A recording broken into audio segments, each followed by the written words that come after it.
For the provisional crochet cast on, we're going to need a crochet hook, our main needles, and then also scrap yarn that is a similar or the same weight as our main yarn. What we're going to do first is, with our scrap yarn, going to create a slip knot with a decent tail. And then we're going to place that slip knot onto our crochet hook. And we're going to take knitting needle. We're going to hold the tail with the knitting needle to hold that tail secure. And then what we're going to do is bring our crochet hook under the working yarn, grab it with the hook, and pull it back through the slip knot that's on our crochet hook. And that's our first stitch cast on. Now we're going to bring the working yarn to the back of the knitting needle again, grab the yarn with our hook, bring it through the loop on our crochet hook. We're going to continue that until we have the number of stitches that we need to cast on. Once we have the correct number of stitches cast on, we can work some more slip stitches solely through this loop that's on the crochet hook. So you're going to grab the yarn and bring it straight through the loop. Just gonna do that a couple times. Then we can cut our yarn and pull it through the last chain there all the way, but you don't want to tighten this up or else it'll be hard to undo later. So now what we can do is we can grab our main yarn and start knitting normally into these stitches that we have on our needle.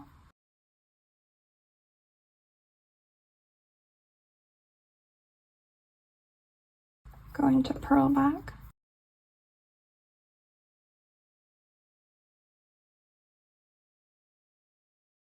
Now once we reach the third row, we're going to pause, we turn it around, and we look at our provisional cast on.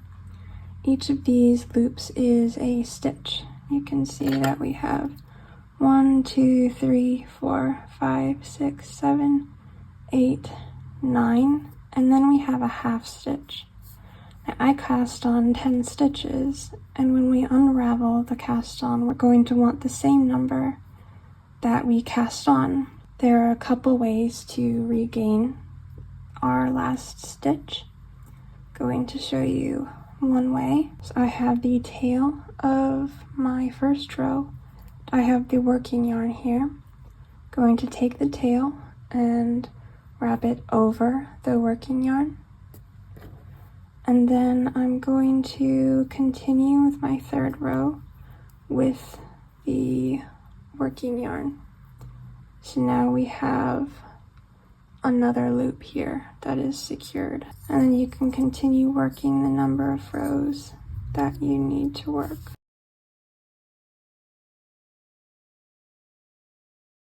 Once we're ready to pick up the live stitches from the cast on edge, we are going to need to turn our work around so the cast on edge is at the top, and we can see each of our stitches here at the top that we're going to need to pick up. I have my first one here, second, third, fourth, fifth, sixth, seventh, eighth, ninth, and then my 10th is here in that little half stitch that we made a full loop. So what we're going to do is we're going to pick up the right loop of each of those stitches from the back. I'm going to come in to the back of my first stitch, pull up the right loop of the second, third, fourth, fifth, sixth, 7th, 8th, 9th, and 10th.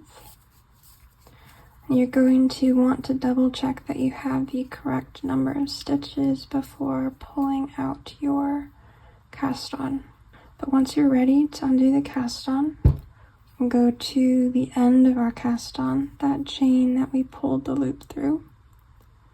We can undo that loop.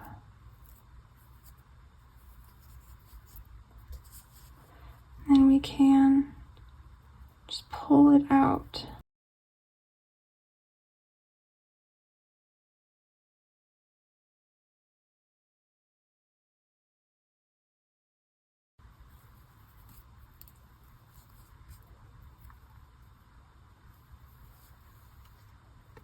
Okay. Now we have our 10 stitches, and now you can continue working from these stitches.